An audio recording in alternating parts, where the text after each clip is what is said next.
Most people are familiar with the line, or the 180-degree rule, so let's look at it for the record. Simply put, once we pick a side of the action to be on, all cameras to cover that action need to be on that side. The line can be the eye line, but not necessarily. Here one character is facing away, so the eye line doesn't apply. Instead, we'll say that the line is created by attention, either between characters or between characters and objects. Honoring the line is essential to maintaining the understanding of scene geography that's created in the viewer's mind when we cut between shots, and it's a rule that it almost never works to break. So let's look at what happens if we do it wrong. We'll put one of the cameras on the other side so that we're jumping the line every time we cut. Starting in this camera, we're fine, but as we cut to the other camera, the characters are flipping positions and we've lost all orientation. Expecting action to be covered from the same side is so ingrained for all of us that one of the only uses for jumping the line is to deliberately trick the audience. Here the woman hears someone by the door, so her attention goes in that direction, putting the line here. We'll then set up another camera on the other side to cover the man walking over. As the woman looks, we're expecting the man to be entering from the left. But as we pan with him over to the woman, finding ourselves on the other side of the line is startling. With only a couple of characters and no movement, it's easy enough to know which side of the line we're on. So let's turn up the heat to see why line management is so important. In this scene, which is not unrealistic, we have a lot of dialogue crisscrossing the scene as well as several characters moving around. First, the red man talks to the blue woman, so we'll put in two cameras on this side of the line. Then he talks to the red woman, so we'll put in two cameras here. Where in this camera as he walks to the red woman, so this camera is now on the wrong side of the line. As the man in the suit joins the conversation, the cameras we put in for that have to be on the side we're already on. Where in this camera as the red man turns his attention to the blue woman, so staying on the same side we're currently on will create an internal reverse on her. As she turns her attention to the man in the suit, this camera's still good. And these cameras just became valid again. But we can't cut to any of these cameras. As we go on, we have more and more lines to be aware of, and each line decides which cameras we can and can't cut to. As we add moving cameras to the equation, the scene can potentially become uncuttable unless we develop a keen awareness of where the line is at all times. We need to be able to solve situations like this at the snap of a finger, so we'll work quite heavily with line management on these first two volumes. For now, let's take a quick look at the major techniques for managing the line and then cover them later in more detail. The first important distinction is that the only problem is cutting across the line. It's fine to cross the line as long as we see it happening. There are really only two ways to see a line cross happening, either by moving the characters or by moving the camera.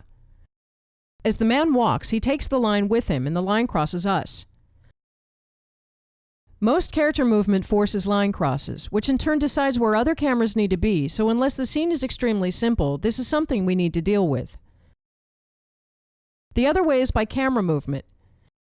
Anytime we do a camera move, it's very likely that we cross a line in the process. Here we're simply tracking across the line.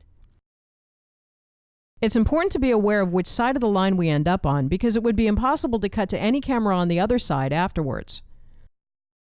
Often both happen at the same time. As we track with a man over to a right-angle master, he causes a line cross as well as us. Or here, as the woman walks to a new mark, we help with a line cross by nudging in the other direction. An important technique that allows us to cut across the line is called hinging.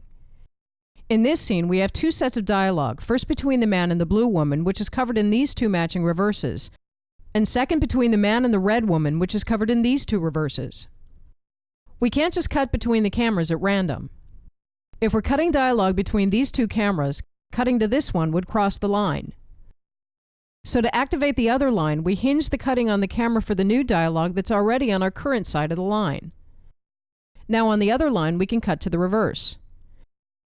To get back, we again go through the hinge camera and we're free to cut to either camera on the original line. The hinge camera is our bridge to the other line, and we need to go through it to get back and forth. Here we've been cutting between the man and the blue woman. As we cut to the hinge camera, we activate the other line, and then travel out the line to the reverse. We then go back into the hinge camera and hinge back onto the original line. A less useful but still noteworthy way of cutting across the line is to cut through a camera that's placed exactly on the line. As soon as we're directly on the line, we've lost any reference to which side we were on, so either of these cameras is a good cut. Starting to the left, we cut to the camera exactly on the line. Since we're now neutral, we can cut to any camera. A distinction that perhaps goes without saying is that we only need to manage the line within the scene. If we're on this side, and then cut away to a different scene, when we return, we're free to start on either side of the line, but then of course have to stick to that side. Besides using these techniques, the easiest way to make line management simpler is to clean up as much as possible before we even get started. The first way to do that is to filter out the characters we don't care about. As soon as the view is less cluttered, it becomes much easier to keep track of which lines we need to be concerned with, and it's usually fewer than it looked like before. The second way is to decide on a major coverage angle. If we don't do that, we'll basically have to put in cameras for every position of every line throughout the scene. Deciding to generally cover the scene in this direction increases the likelihood of a camera staying useful as the line moves around.